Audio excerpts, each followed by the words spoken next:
afternoon, everyone. That was Musicians Wrestle Everywhere. My name is Orin Johnson. I'm one of the assistant directors of the St. Louis Chamber Course. Here, of course, with Philip Barnes, the artistic director. Philip, can you tell us a little bit about that piece by Sasha Johnson Manning, its contrasts of texts and musical styles that we just heard? Yeah. This whole program is about our composer in residence series, if you will. And we heard there a piece from our first ever composer in residence, Sasha Johnson Manning. It is a beautiful, cheery setting of Emily Dickinson that was actually part of a larger work that we performed in a wrestling arena, which might explain why we chose that text, Musicians Wrestle Everywhere.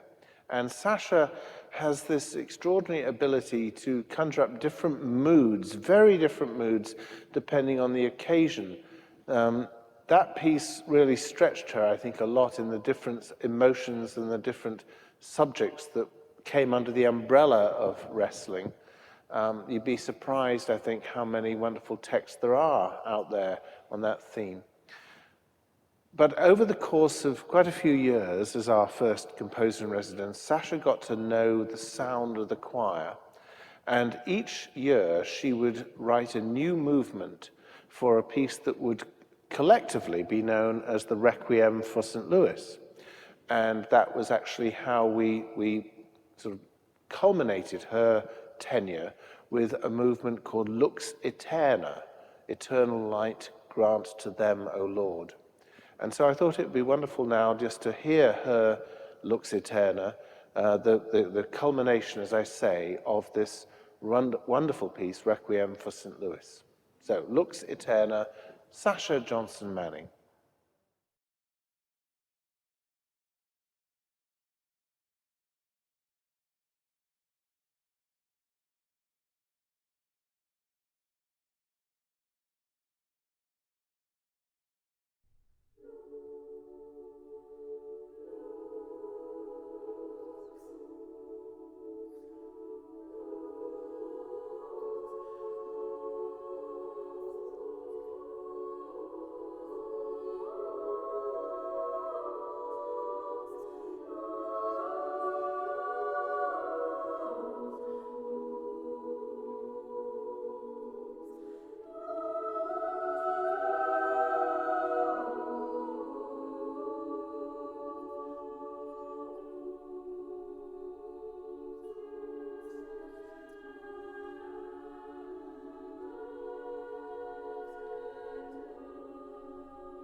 Well, a somber way to begin our program, but a very beautiful coda to the Requiem for St. Louis by Sasha Johnson Manning.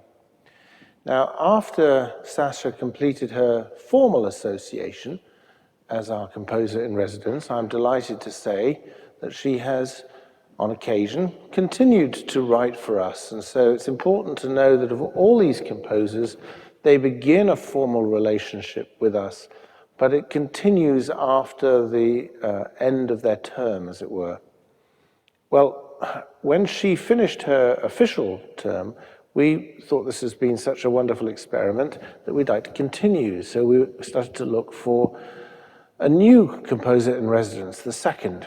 And I wanted to find somebody who would be equally challenging, equally rewarding to sing, but remarkably different. And so by happenstance, I had heard a piece of music that sort of blew me away called Christ the King from a New Zealand composer, Clare Maclean. And this piece, an extraordinary piece of music, which, as you know, we've sung a couple of times, Clare wrote when she moved from New Zealand to Sydney, Australia, to study. And it was written for the Sydney Chamber Choir. And she has subsequently made her life in Sydney. Her family are there, and she herself teaches at the University of Western Sydney. And everything she does really is firmly rooted in the Southern Hemisphere.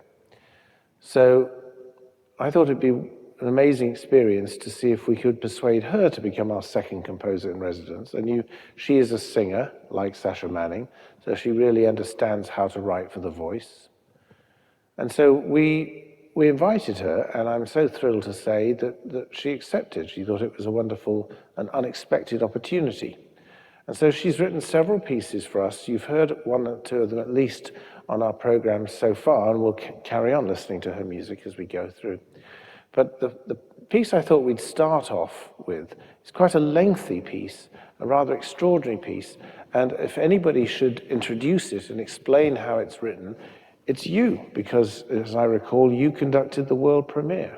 Yeah, you abandoned us for England to leave the hen house to, at the time, Mary Chapman and I, to try to navigate through a year of rehearsals, of performances, and collaborations with some area musicians, area choirs. And this performance took place in a concert that we shared with the Webster University Choral, at the time directed by Kathy Bowers of blessed memory. So not only did we have to prepare this piece, but a half hour of Max Reger that you shackled us with. Oh, sure. This piece is unique in that I think it shows one of the differences between the music of Clare and Sasha, in that Clare's music tends to be, without sacrificing beauty, it tends to be much more intellectually composed, I think. Maybe that's the right word. It's, as Philip has said before, she weaves nests. She takes threads and bits of yarn and bits of ropes and twigs and creates this beautiful whole. And in this case, it's different text. We've already heard some Emily Dickinson this afternoon, and we'll hear it in a different way, but put alongside also sacred scripture, Psalm 23, as well as the poetry of John Bunyan. And so as you listen to the piece, the text will be up there, and you'll see the different texts represented by different colors on the screen. And one of the musical threads that you can listen for is sort of this Americana melody, kind of Appalachian, pentatonic sort of, and a Copland-esque, again, kind of this Americana use of open harmonies, lots of fourths and fifths in certain sections of the piece. Yeah, it's amazing, really. I remember being stunned to learn that Aaron Copland really knew very, very little of Appalachia when he wrote Appalachian Spring. And here you have a piece that is actually, as you say, got a distinctly American flavor to it by a woman who's never been to the Northern Hemisphere, let alone to America. Now, I should say that if you had the opportunity to bring an artist from Australia to the Northern Hemisphere, it's immediately obvious, isn't it, where you would bring them. Of course, St. Louis. So the only place she's been to in the Northern Hemisphere is St. Louis, Missouri. And everything else up here is very like this. So Exactly. once you've seen St. Louis, you don't need to go to other places, really. But so anyway, we did bring her up here, and she was a wonderful guest. She and her husband, John, had a great time. And what this piece really shows you, as Orin has alluded to, is the fact that she was already sort of in tune with the traditions of the Midwest and the traditions of early American hymnody before she ever put together this setting. It's called, do you want to tell us what it's called? Slow Gold. Slow Gold. From part of the Emily Dickinson poem. Right, so we started, as Orin said, with the musicians wrestle everywhere. That's an Emily Dickinson poem. And now we have Slow Gold. And just as a spoiler, we're going to hear some more Emily Dickinson later on in the program. So for now, though, Slow Gold by Clare Maclean.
Slow Gold, composer Clare Maclean.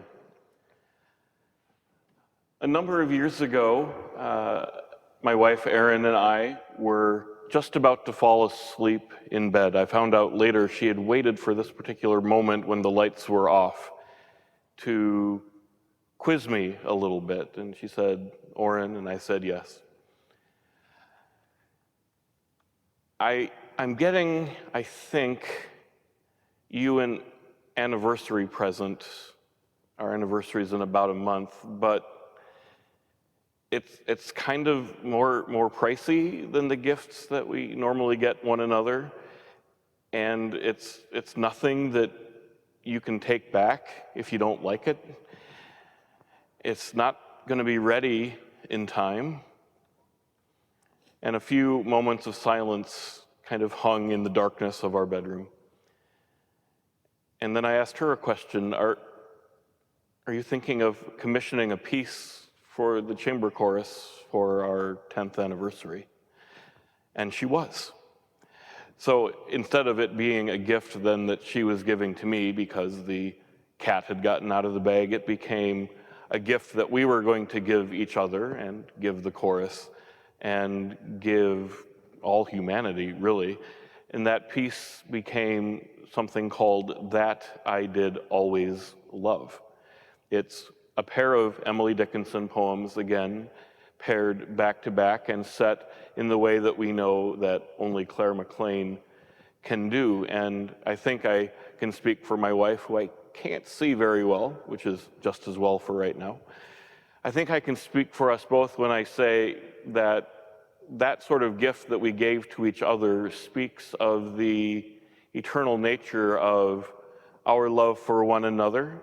We're both people of faith, so the love that God has for us and us for God, and the eternal gift that music has, not just for the chorus, but now this piece is available for any other choir to perform as well. It's such a unique way to celebrate the eternity that all of those different things are, or at least should be.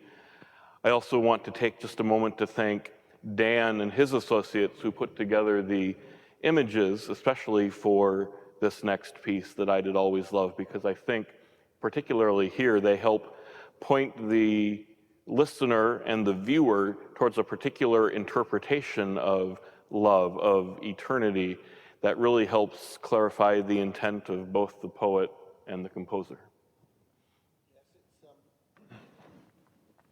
It's a very different piece from the one we've just heard. Slow Gold is very intricate, and as we've said, it's comprised of numerous harmonic and melodic strands that Clare has woven together. This piece is much more direct, I think, which I think is only appropriate. There shouldn't be any mystery behind this. It's one text at a time, which is, of course, very different than Slow Gold, which was merging three different texts into one beautiful piece. There's still some musical weaving going on, I think, but in a much more direct sort of way. So very different work now from Clare Maclean, and as you say, very beautiful piece. We're incredibly grateful to Erin and to you for this gift. And I know that other choirs in both hemispheres have had the opportunity to enjoy this piece. It's really a rare piece of modern music that is simple, but not simplistic. There's a tremendous sincerity to this music, as is the case with all the music, I think, by Clare Maclean. So, That I Did Always Love by our second composer in residence, Clare Maclean.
That I Did Always Love by Clare Maclean, our second composer in residence.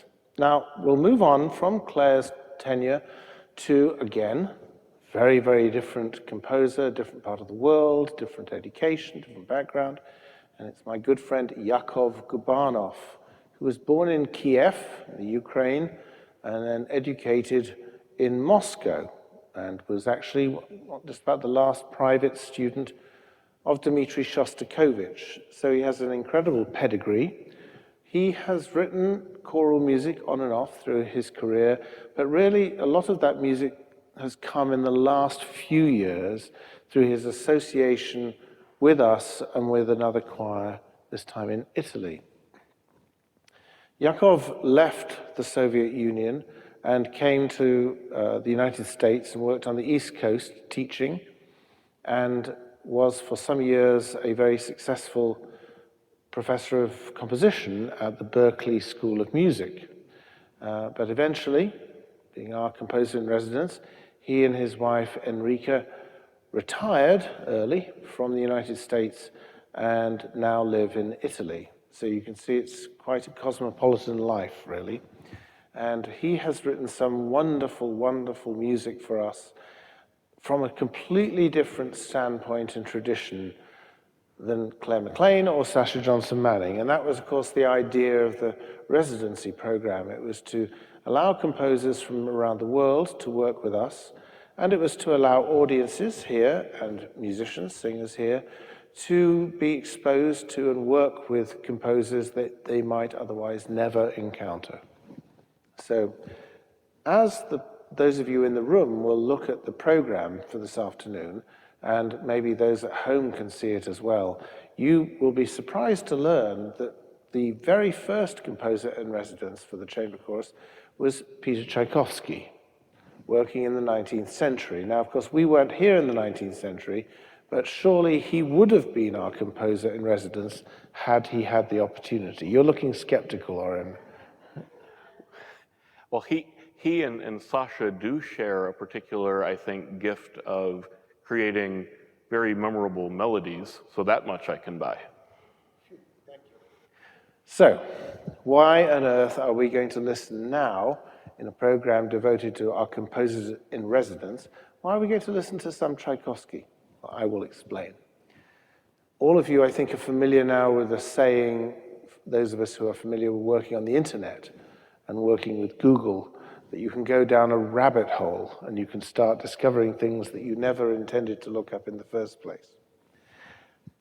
I was looking at a very beautiful Christmas piece, often done at Christmas or Easter, by Tchaikovsky, that I remembered from being a child in the choir, again with Sasha Manning. And the piece is called Legend.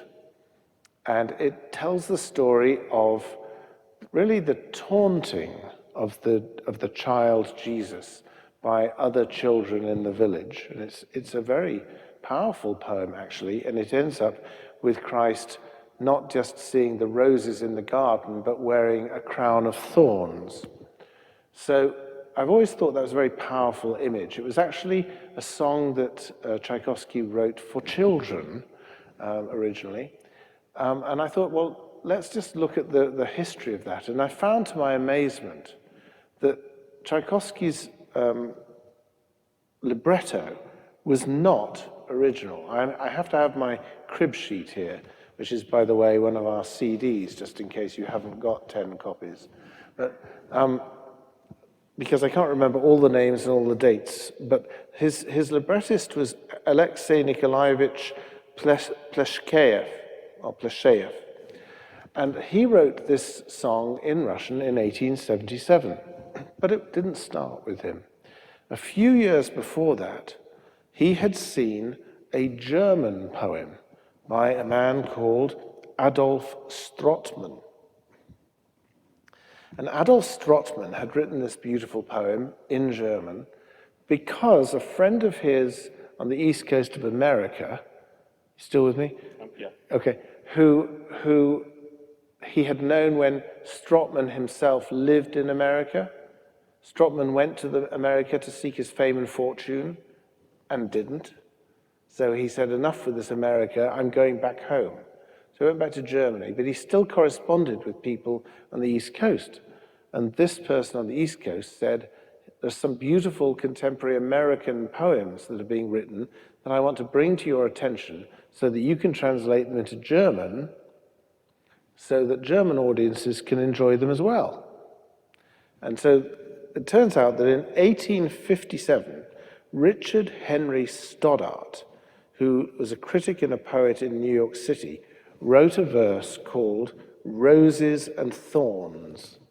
That was the piece that was then sent to Germany, translated into German. That was the German piece that subsequently got the attention of Pleshcheyev in 1877. That was the translation in Russian that got the attention of Tchaikovsky, a little later on, wrote it in his album for children. It was so well received that in 1889, Tchaikovsky was persuaded to rearrange the piece, this time for mixed voices, unaccompanied, for the Imperial Opera House in St. Petersburg. So you think it's all over. It's not all over. After that, the Tchaikovsky piece was considered to be so wonderful, so popular, that when Tchaikovsky himself came to the United States just after that, for the opening concert of Carnegie Hall, he brought with him this piece. And the New York Times in 1891 said that it was a great hit, characteristic Russian music, and its color is delightful. Okay. So, with the success of this traditional Russian piece in New York City, it got the attention of the British. So a young poet and clergyman called Percy Dermer decided that he'd translate this Russian poem, not knowing, of course, it started off life in English. And so he translated it, kept the music, of course, of Tchaikovsky, and it was such a hit that he included it in a new set of carols, which he called the Oxford Book of Carols, which became, one of the greatest sellers of all time. So that's how I came across this piece. So again, on one of those crazy flights of fancy, I thought, what would it be like if we performed the Russian version, the Tchaikovsky, in English, and then we asked one of the world experts on Tchaikovsky, called Yakov Gubanov, to then to set it in the Pleshcheyev Russian version. And so that's what you're going to hear, this very odd but beautiful marriage of the same poem, basically, but in two versions. You're going to hear it first of all in the music of Tchaikovsky, sung by the chamber chorus, and then after that, a rich, very Russian setting of Pleshcheyev's translation of the German, which is the translation of the English.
The Crown of Roses by Tchaikovsky, followed by Garden of Roses by Yakov, Gubanov. It's so tempting, I think, for some of us to think of Russian choral music as only deep and rich and expansive Rachmaninoff and friends. And Yakov here shows us, especially in Garden of Roses, how varied the textures can be and how sprightly sometimes those intense tempos can be, all in the purpose of imparting the text, of course, that the music he's creating for.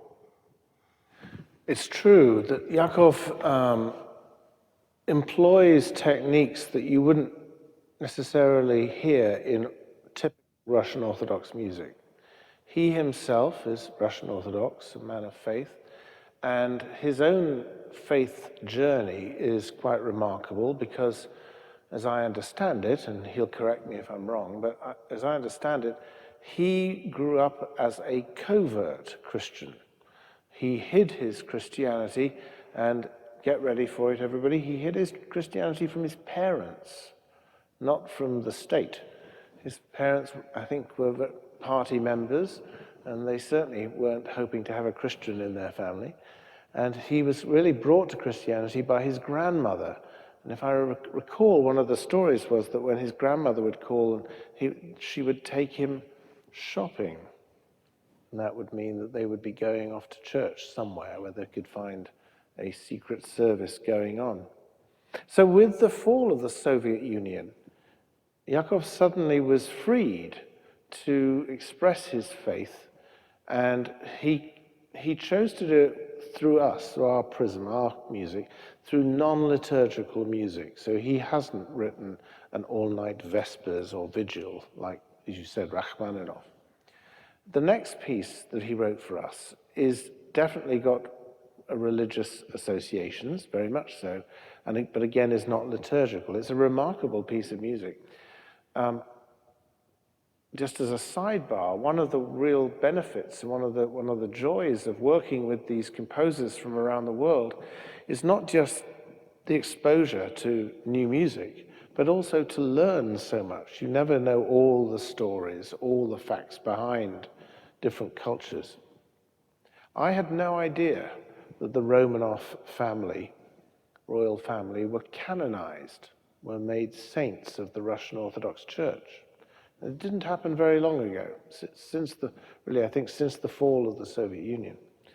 I was familiar with lots of the really terrible things that happened under decades, if not centuries, of imperial rule to ordinary people. I was familiar with pogroms and various exiles and this sort of thing. Terrible suffering. So you might wonder, why is it that the Romanov royal family came to be canonized? Well, the answer lies in the fact that as the firing squad basically was being formed, and as they realized that they were about to be executed after weeks or months of imprisonment, they prayed. They fell to their knees and they prayed for forgiveness for them, for their sins, and for the sins of the people, presumably, who were about to shoot them. And in this extraordinary act of contrition, rather than protesting against their fate, they secured this idea that there's joy in heaven over the contrition of a sinner, not sort of some smug satisfaction. And so they were canonized. And so if you are a follower of Russian Orthodoxy, you will know that the royal family have a beloved place in the pantheon of saints. So Yakov wanted to, I don't say commemorate that, but he wanted to bring that to everyone's attention. And he certainly wanted to express his own faith and his own feelings about what can happen to a contrite sinner. And so he wrote this piece for us that really depicts the passage of the earthly soul to the heavenly paradise. And it's called, translated, ... and lead them to paradise. And it's a very interesting and very colorful, again, piece of music. It's interesting that when you do this sort of work with choral music and you do public performances and you audition people over the years, and sometimes you have to say no to a singer who's very qualified but just not quite right for what you're looking for. That doesn't always go over well. And then you can also do a performance of a piece and it doesn't quite hit the mark, and the critic will quite rightly tell you that didn't really quite hit the mark. But what I was not expecting, what I was not ready for, was the vitriol that was meted out after this piece. There were some people in St. Louis who were outraged, really, that we were doing this piece for the Romanovs. And they didn't really, I think, see the whole picture. They were looking at it through the prism of their own experience and their ancestors' experience, which indeed was terrible. It was just a dreadful, awful, gut-wrenching experience. But the totality of the position of the Romanovs within the Russian Orthodox Church is much more complicated than that. And that is really what Yakov Gubanov, I think, was sort of seeking to convey.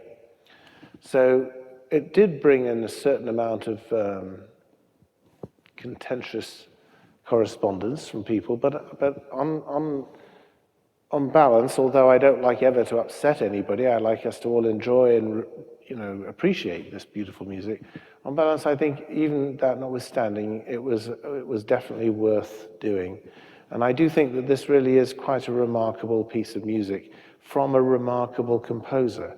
Yakov, as I said, is a great expert on Tchaikovsky. He is a deeply devout Christian, and his music, in a sense, is timeless. Now, that, I think, is true of Rachmaninoff and the other great composers of Russian choral music, this idea of timelessness. And I think you can sort of get a feeling of that in this piece. So, and Lead Them to Paradise by Yakov Gubanov.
And Lead Them to Paradise by Yakov Gubanov. As we were listening and watching this piece of music about a week ago in preparation for today, I was struck by a couple things, how the music, by its use of texture, harmony, dissonance, really paints that image of conflict and resolution, of sinfulness and redemption. I was also struck again by these images and reminded of how the chamber chorus in concertizing years, how we try to link the architecture of a building to the repertoire that we're singing and the repertoire to the building itself, so that they're working together and in cooperation. And I was struck by the images of some of the sacred places, especially those around St. Louis that began that presentation, and how those lofty ceilings were created at a time when they were the tallest buildings that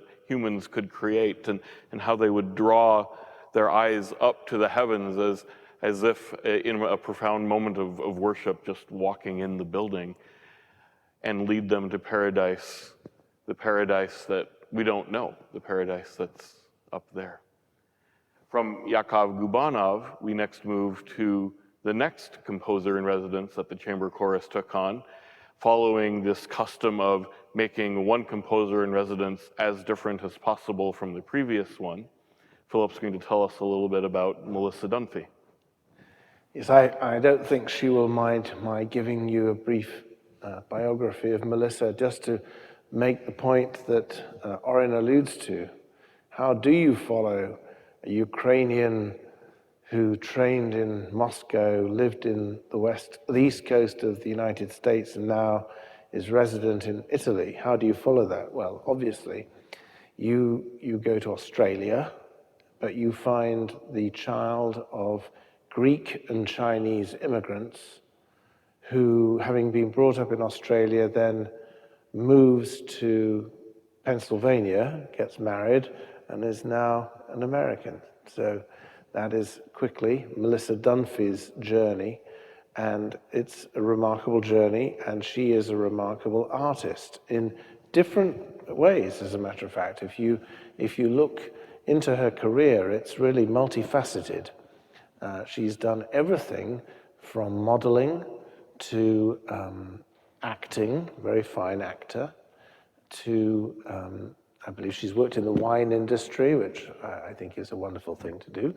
And she's been involved in radio, and now finally is a full-time composer.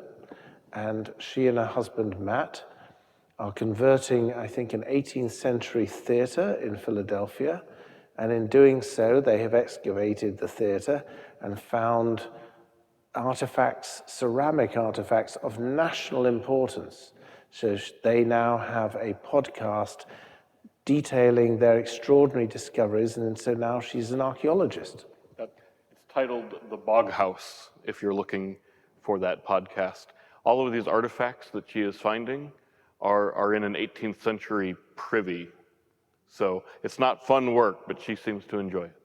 It's, she has found some, as I say, some pieces of national importance that curators of things like the National Ceramics Museum have driven many hours to their house to see these artifacts. So anyway, she's a woman of enormous talent and many parts.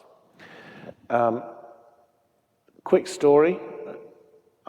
Some years ago, there was a composition competition in Kansas City, Missouri, that was established to celebrate the contribution of Simon Carrington to the music of that part of the world, and particularly at the University of Kansas at Lawrence, which isn't that far, of course, from Kansas City. Simon Carrington is a former King's singer, like Bob Chilcott, whose music we heard in our earlier concerts.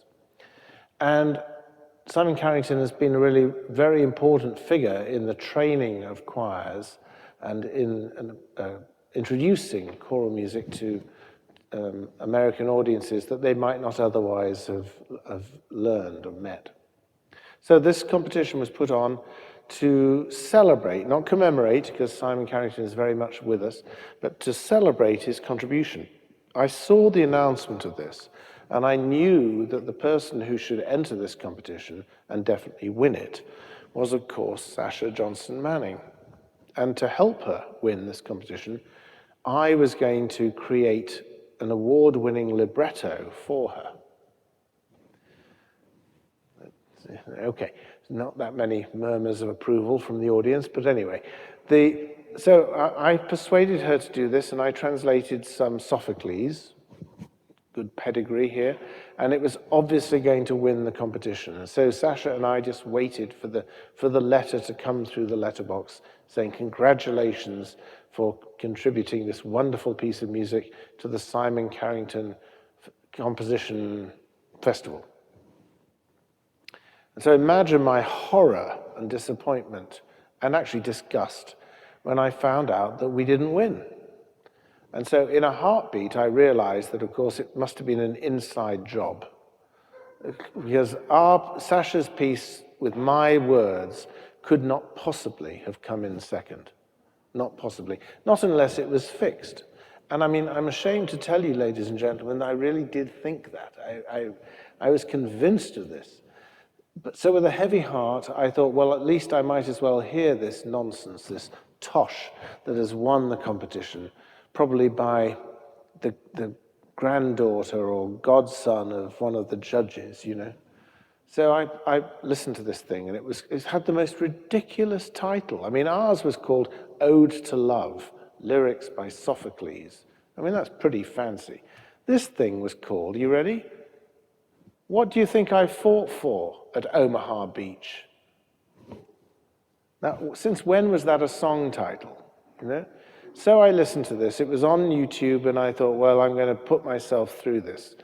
And I would say, we've talked about this before, I think I'm going to say maybe 30 seconds to a minute in, this immense sinking feeling came over me.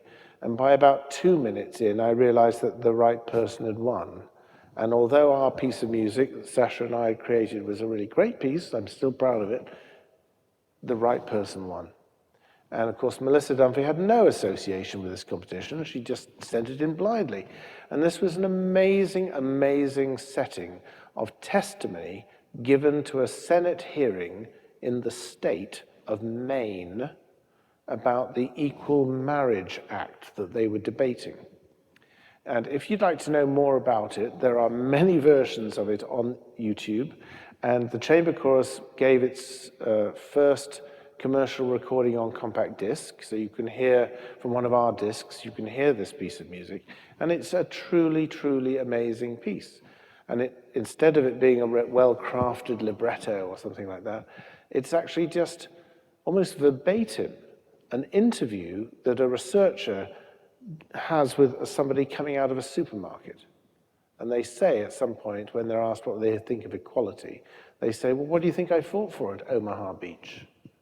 So it's an extraordinary piece of music. So I'm telling you that because that realization said to me, this is an extraordinary composer, somebody who would even think to put that to music and then create such memorable and powerful music. This is somebody I have to know. And so now we have, this is the introduction to Melissa Dunphy, who became Yakov's successor. She became our fourth composer in residence, and she wrote some really powerful and wonderful music for us. I was quite keen on asking her to write music that wasn't, how shall I put this, wasn't sort of like a one-off, wasn't a special like What Do You Think I Fought For at Omaha Beach, but was more in a tradition just to show what she could do with traditional lyrics as well as highly original lyrics. We were just in America coming off the terrible time in Syria, the civil war in Syria.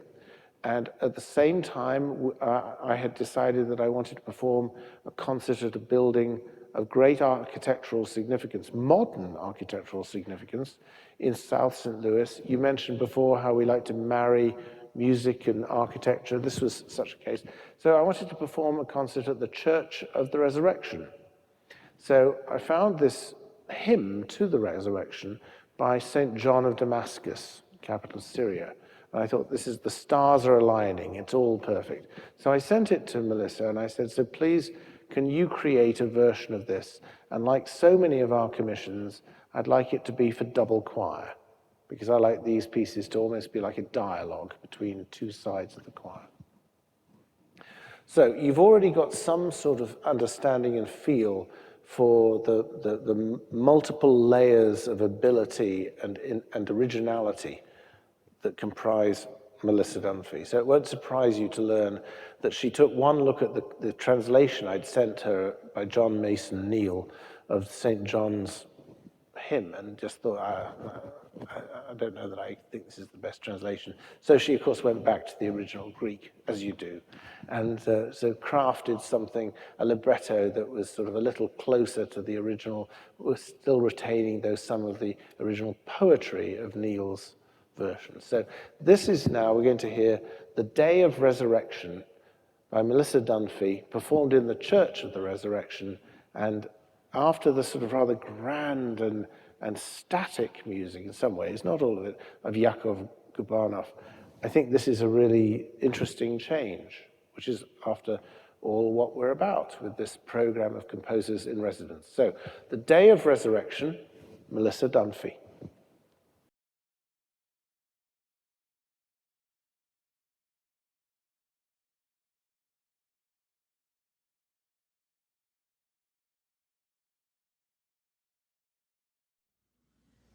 Day of resurrection,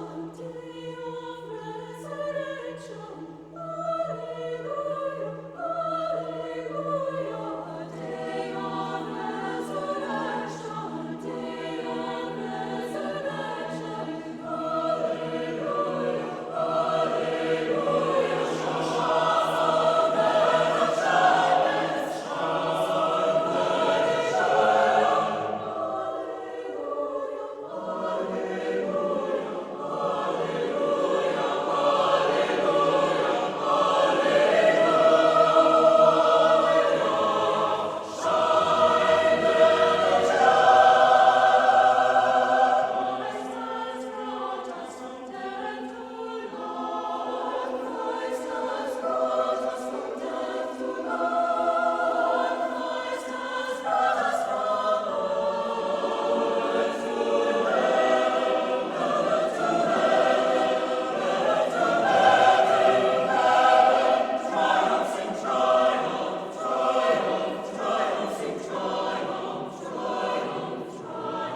Speaking as someone who sings in a choir, who directs a choir or two, and has sat in an audience at choir concerts, I think I'm right in saying there are some pieces of music as a singer which are a great deal of fun to sing and which audience members, well, that was fine. And then there are other pieces of music which are such a complete, unpleasant bear to sing. And those are the ones oftentimes that an audience member will absolutely love. But something that I think that's unique about the pieces that Melissa has shared with us are that they are both extremely enjoyable to sing and for an audience member to listen to. She has such a way of using harmony and rhythm and texture and melody that evoke the text, that make it enjoyable from within the choir and from without to experience. And we heard in the day of resurrection the beginnings of what I would call some sort of dance rhythms and dance motifs. And we eventually invited Melissa to write for us a whole suite of music based on different dances. It was called Suite, S-U-I-T-E, Remembrance. Get it? Sweet Remembrance. Thank you. And it was around Memorial Day, I think it was written for that period. And as you say, she took some classic 16th, 17th century dance rhythms and took different poetry, though, from all over the place, and created this sort of cycle of songs to sort of use the metaphor of dance, I suppose, in lots of different contexts. And with her theatrical background, I think she was able to really see the different possibilities that this brief offered. I would say, I think I've mentioned this to you, and I know to our friend Andy and others, that we've been incredibly blessed and fortunate. I'm not just doing the politically correct thing here. We really have been blessed and fortunate with all our composers in residence, and they really have been at the top of their game when they've written for us. It's been wonderful and a great privilege to perform their music. So I don't want you to think that any one of those pieces is like the forgotten child. I mean, they're all wonderful in this sort of family of pieces. But sometimes you get a piece of music, and it's happened from from all of them actually.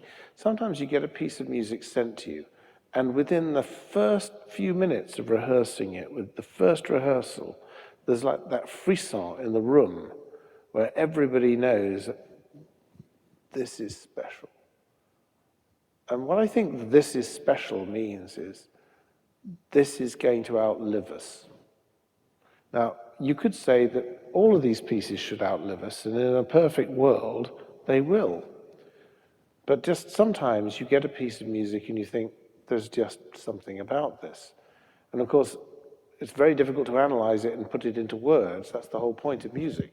Music carries on when words give out. I'm saying this because I do think, if you remember, Orin, this was, I think, in the room when we sang Sweet Remembrance for the first time. Like the other composers we've been talking about this afternoon, Melissa has taken the time to sing every line. She knows how the lines work. She's thought about every melody. You know, Yakov Gubanov thinks about every single chord progression in his piece. It's quite remarkable. Clare Maclean is just got this incredible brain that thinks of all these multiple strands and how just moving them by one beat can make them all go together. And Sasha Manning is like a melody factory. I mean, she's got so many melodies in her head that are waiting to come out, and they're all catchy and powerful. So there's just something about Melissa's Sweet Remembrance that I think we all recognized at the time was really powerful. And I think it goes to prove that in the audience for the premiere was the director of a major publishing house, a wonderful man called Mark Lawson. And I mean, he came up to me after the concert. There was no doubt in his mind. He says, I want that. We're going to print it. And they did, and it's been successful. So here we have two of the movements, not the whole thing, but two of the movements from Sweet Remembrance. If you'd like to hear the whole thing, it's on our latest compact disc. What? I know, who would believe it? So that was the commercial plug there, but it's on our disc. But two of these movements, and they're very different from one another, and they are, if I consult the titles, Totentanz, so a dance of death.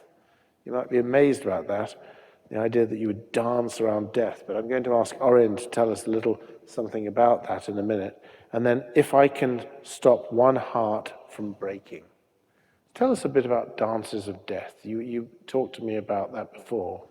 The first dance of death that probably any of us would ever encounter, if we do, is a tarantella, which is named after the spider, the tarantula.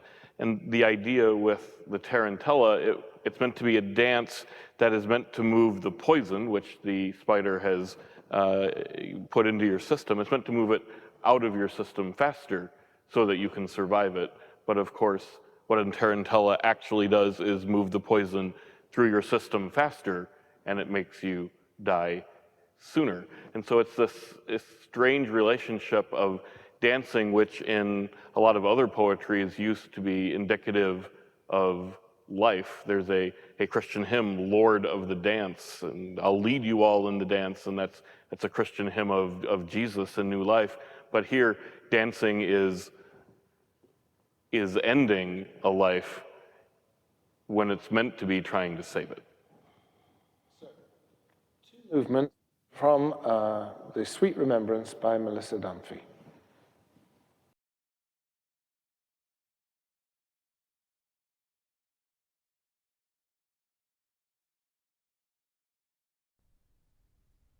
Immortal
two movements from the superb Sweet Remembrance, Melissa Dunphy. Now that last text is Emily Dickinson. Again, we've had a lot of Emily Dickinson today, and as we reviewed a week ago the music for the program, I found myself noticing that for whatever reason, all of the music for today seemed very existential in nature. What's it all about? Why are we here? What's at the end? What's beyond the end? And I don't know if that's just where you are after 10 months of pandemic and 2 months of winter and a week of snow and ice, or if that's something more indicative of the texts that composers are picking now because it's something more cultural, or is it something of the chamber chorus, or is this just an aberration that it's just how this ended up today? Do you have any particular thoughts on that? We have not prepared this bit. You're welcome. Thanks very much.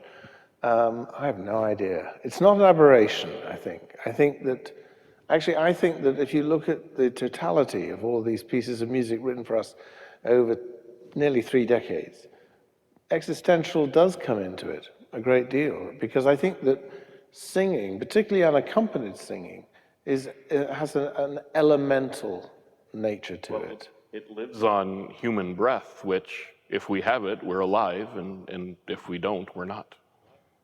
So I think that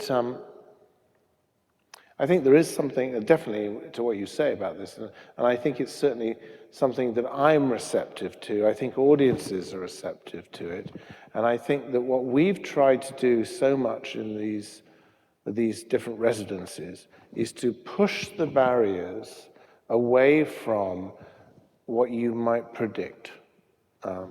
So we've had very, very few settings of things that you could call trite, or just that was nice, that sort of that terrible line, that was nice.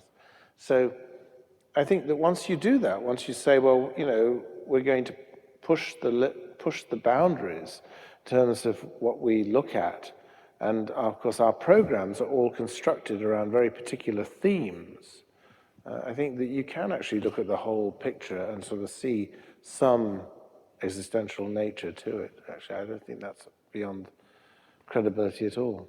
So if we're asking top-notch composers to create works of art that are to remain, the subject matter should be something significant and weighty. Is that kind of what I hear you saying? Well, I think so.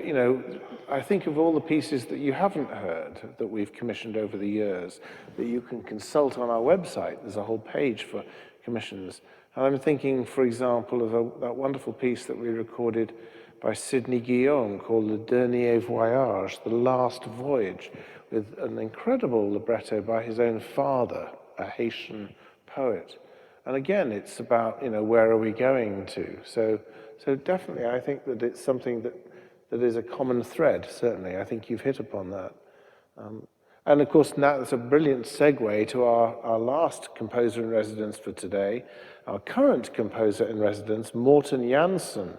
Now, Morten is not Greek, Chinese, Australian, New Zealand, Russian, Ukrainian, American from Pennsylvania. He's most definitely from Sweden. And I had a great opportunity to speak with him a little while ago about his background and the sort of music that he has written and is writing for us when the pandemic is over. We have some wonderful pieces by him that we're going to introduce to our audiences. The first thing, though, that I'd like to just sort of tell you about this interview, extended interview really, is that we're going to talk a little about the first piece that he wrote for us, which is called Tonight I Dance Alone. And my goodness me, if there was ever an existential piece, it's that. It's a phenomenal, powerful piece of music. And one of the things that makes it so powerful was the poetry. And the poetry was original. It was written for him to set for us. And when we had the premiere, it was a really memorable occasion. We had the commissioners, Phil and Randy Claskin, here, they had commissioned this wonderful piece for their anniversary, rather like you and Orin had commissioned Clare Maclean.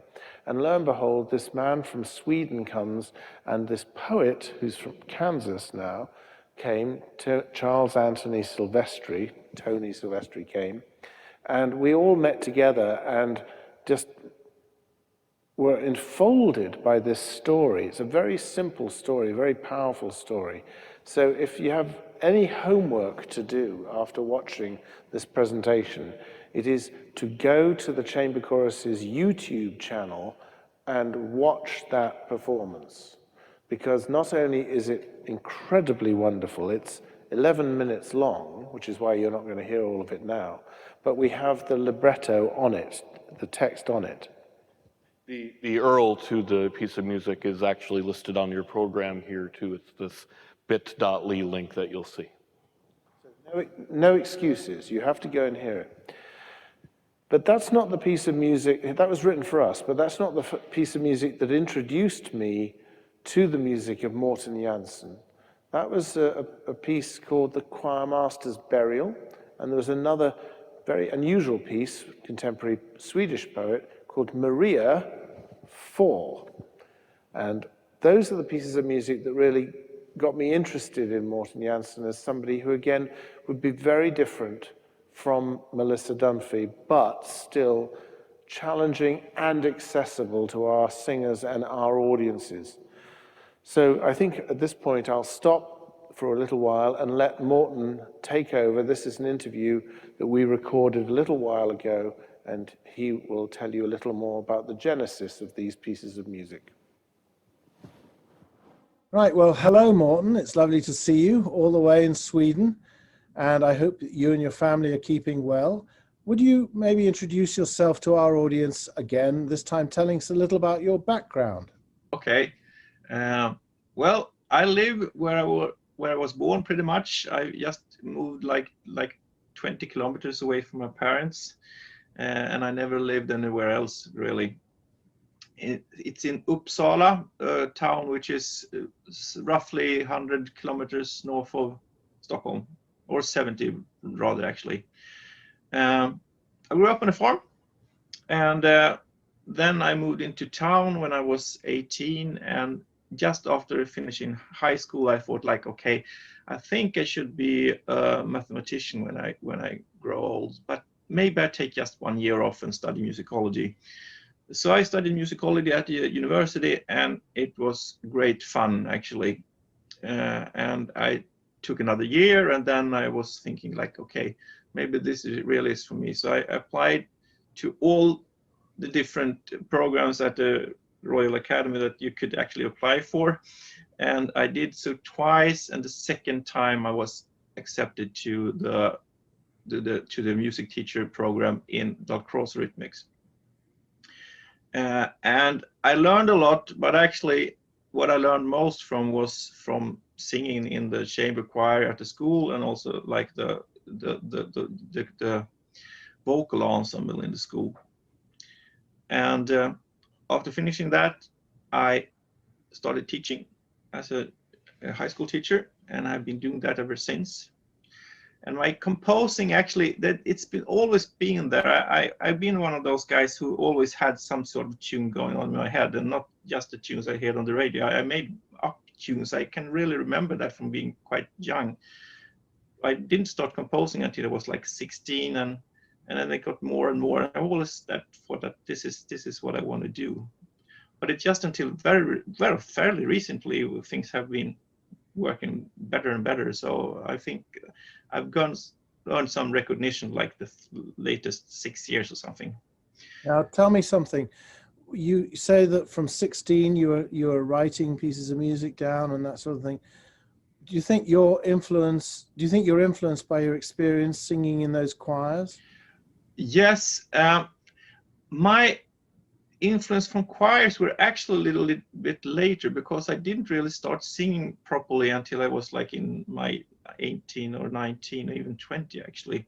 I started pretty late with actually training music in that sense, because, well, I was doing other stuff basically. I started to get voice lessons when I was 18, and that was really the start of it. And luckily enough, I started singing a countertenor, which was hysterically unusual in Sweden at that time, which also meant that I can start singing tenor, and everyone loves tenors, as we all know. So I was able to sing with much more qualified singers than I really should. But I learned a lot from that, actually. So when you were singing this music and then the tunes were coming to you in your head, what was it that influenced you to write pieces of these individual tunes? Were you coming up with the raw music, or was it words that you heard, certain texts that resonated for you? At that point, what I remember from the first memories I have, which I can recall from this, it was very Mozartian. Do you say that in English? Like the Mozart-like sounding things. But I didn't really think about it. It just came up, and I thought like, okay, this is music, and that was pretty much it. The urge to actually compose were quite a bit late. Well, quite a bit. I was really young still. I think my first really serious composition, so to speak, which was just a piece for solo flute, I made when I was 18, I think. And then I didn't compose that extensively, but I really thought that, okay, this is something I really want to do. I thought like, I want to be a composer, but I really need to learn the craft in every sense first. So I really started off trying to get some sort of, let's call it, career as a singer. I didn't manage very well, but still. And I also pick up conducting. So I've done a fair share of conducting, and that was actually went much better. So I've been conducting quite a bit, and fairly also serious pieces and so on and so forth. And that was the most helpful, definitely, to be, first of all, just to see how a choir worked, like from within, and knowing what was working and what was not working. But also like a benefit is also that you will understand the process of programming, which I do believe that many composers don't understand, and that makes serious problems for them. Do you find that experience affects the way you set words? In other words, did you acquire a certain sort of sense of what's practically possible to sing as well? Yes. Something completely out there. Yeah, definitely. To put it in some sort of theoretical words, I think there is two lines. One is complexity, and one is, how should I say, emotional and intellectual, what is interesting to listen to. And I mean, like, if the complexity, I mean, like, these must even out somewhere. If it gets very complex without bringing something to the table, then it's just no use. The other way around is really what I strive for. If you can write something meaningful, which is easy, all the better, definitely. Now, we started to perform your music because I heard this extraordinary piece you wrote called The Choir Master's Burial, and then another one in Swedish called Maria 4. But I would like to just focus for a second on The Choir Master's Burial, because what struck me about it is that it's a very famous poem by Thomas Hardy, and memorably set to music by Benjamin Britten for solo tenor. And I believe you actually, you attended a lecture given by Britten's partner, Peter Pears, for whom he wrote that piece. Yes. But that's such a sort of iconic version of it. How on earth did you have the nerve to give it the Janssen treatment, which I might say was fantastic, and it's what won me over, really. It was such an original and brilliant, but not overbearing, overfacing version of those words. Why did you write such a piece? Obviously, because I was young and stupid, but that's very young. I was like probably over 40. But anyway, two things. First of all, this lecture where Sir Peter Pears was talking, he was extremely charming, hysterically charming, seriously.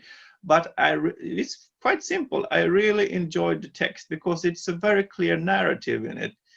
I always like to compose to something which has a beginning and an end. I mean, like, many poems are just you creating some sort of atmosphere, more or less. but this is really story, and also this thing that it's a story about a story, because the Tenement tells the story, and then just in the end you will get to know that this is actually someone telling someone else's story, which I thought was kind of clever and very touching also. That, of course, brings me to the wonderful, huge piece you wrote for us, which, if ever there was telling a story, the piece you wrote for us called "Tonight I Dance Alone." That is a complete sort of life story, a biography in itself. Tell us a little about how you came to write that piece and your collaboration with Tony Silvestri. Okay, I should always say that not get me started, because I could talk very much about this. A little bit of background, because like when I went to the Royal College, we talked about the life's banana peels that you just slip on and you don't know where you're heading. I was attending the ACDA conference in Minneapolis, and just by coincidence, I sat down at a restaurant before the very last concert on that conference, and I was waiting for the waiter to bring my meal, and I was watching some basketball on the television, and just suddenly a man just sat down beside me and said, like, hello, and what's kind of wonderful with Americans opposed to us Swedish is that when we meet someone we don't know, it's like hello, and then it's probably like this. But Americans tend to talk to people, which is very lovely. And obviously, as being a part of this conference, we all had these badges on hanging from the chest. So I show you mine and you show yours, and I was like, Tony Silvestri, okay, that's the famous guy. And we talked, and there was nothing more than with that, but we just changed, like addresses and such, and that was pretty much it. But then I had this commission from you, and I thought, like, okay, what would be better than to actually have American write words for the Americans? And I told him what I pretty much just said to you earlier on. I would like to have a story, and we have a family story which is very sad and very true, which is one of my uncles. His daughter actually died in a car crash, but it was during winter time, so there were actually footprints on the snow. And this, I told this to Tony, and he took that into consideration to perform this, or to make this poem, which is very poignant. I can't pronounce this. That's definitely the right word, poignant. Yes. Definitely. And also what is really great about it is that it's very cleverly and wonderfully divided, as you said, into different parts of the life, which you can gave me the opportunity to create something that was kind of different in the different stages, but still had a unity, because you followed his life from very young age until he actually died.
it's a wonderful piece that I want people to hear, and it's a large scale piece, but it does have this sort of, it has a melancholy, a sadness about it.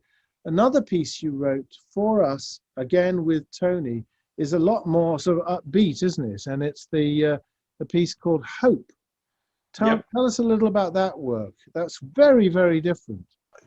What is interesting is that Tony and I think we now have written 5 or 6 pieces together, and what is kind of funny is that he listened to this and he said like, okay, you sound, your music tends to sound sort of similar to my words, and it brings out a certain side of me I see, because when he suddenly heard some of my other stuff, it was like, oh, this is very different.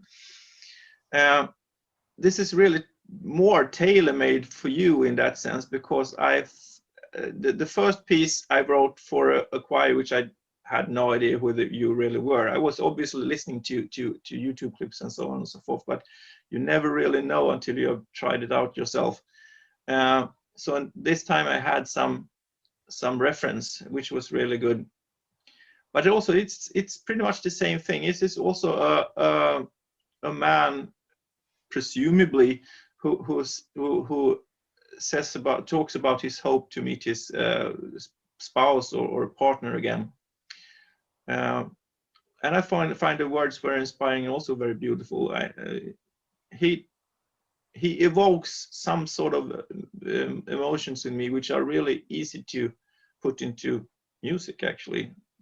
Tony. Well, it was a wonderful piece we performed. I remember it was the culmination of a season, and it was you couldn't have asked for a better piece to conclude with, certainly with the idea of hope, something we all are living with at the moment during this pandemic, the hope of people staying healthy and also, of course, coming back together again to make music. Let's finish this interview with the hope of a final commission from you, which is going to be, I hope, at the end of 2021, a piece of Christmas music for us. Will there be, will our distinctive sound affect the way you write this piece, or will you just be writing a sort of, I don't know, I dare say generic Christmas piece? But how do you balance the struggle between thinking of a particular group of performers or just thinking for the community as a whole around the world? How do you balance that? That is a tricky question, definitely. I mean, like, obviously, I was actually just discussing this with Paul Miller just the other day. If you want to write something for a premiere, or if you want to write something that will go on to live like its own life for the repertoire, so to speak. And I definitely, I'm one of the persons who would prefer, obviously, to write for, or obviously, I would like to write for the repertoire in general. With that said, most of the best pieces created, I mean, like both for choirs and for orchestras, are tailor-made for some group, one or another. And knowing that you're writing for someone special is definitely an inspiration in itself, no doubt about it. But I would say, to be, well, modest, or what you can call it, I would say it's a 50-50 sort of thing, because making it, what is good with the chamber chorus in that sense is that your choir is, so to speak, an ordinary choir in the sense that it's not 25 tenors and 1 bass and so on and so forth. It's just ordinary spread. What is different from my experience here in Sweden especially is that we tend to have choirs which is like 24 people. That we would see as a significant choir. Even most of the choirs which I have been conducting, there have been like 15 people or something like this. But apart from that, I think that what I write for you could go to pretty much anyone, seriously.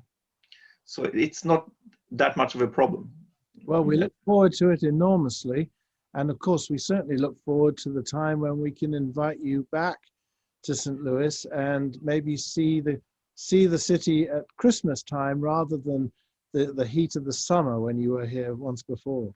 Yes, I've been there twice actually, and seriously, this maybe sound silly, but I actually miss it quite a bit. It's been lovely the times I've been there, and people have been so friendly, and I'd like to see the city, and so on and so forth. It's just been great times. Well, Morten, thank you for taking the time today to talk to us, and we look forward to the new music and to welcoming you back to St. Louis soon, I hope. Thank you so much. So we will end our afternoon by listening to the piece called Hope, set by Morten. A hope that we can someday be unified again, as the text of this piece shares with us, a unity not just in terms of our singing, but in terms of, dare I say, our nation seeking to figure out how we can come together and be one again. And as we've journeyed through our different composers in residence that the chorus has had for over 20 years now, this broad diversity of gifts that these composers have given us, of harmony, of melody, of texture and sonority, the different experiences, the different geographies and people that they are, hopefully point us toward what a chorus is, which is a unity of diversity, of sounds, of peoples and textures. And so as we listen to this last piece, maybe that is our path forward. Unity through recognizing the diversity and the giftedness, and that each person and each gift is needed to make us whole. Hope by Morten Jansen.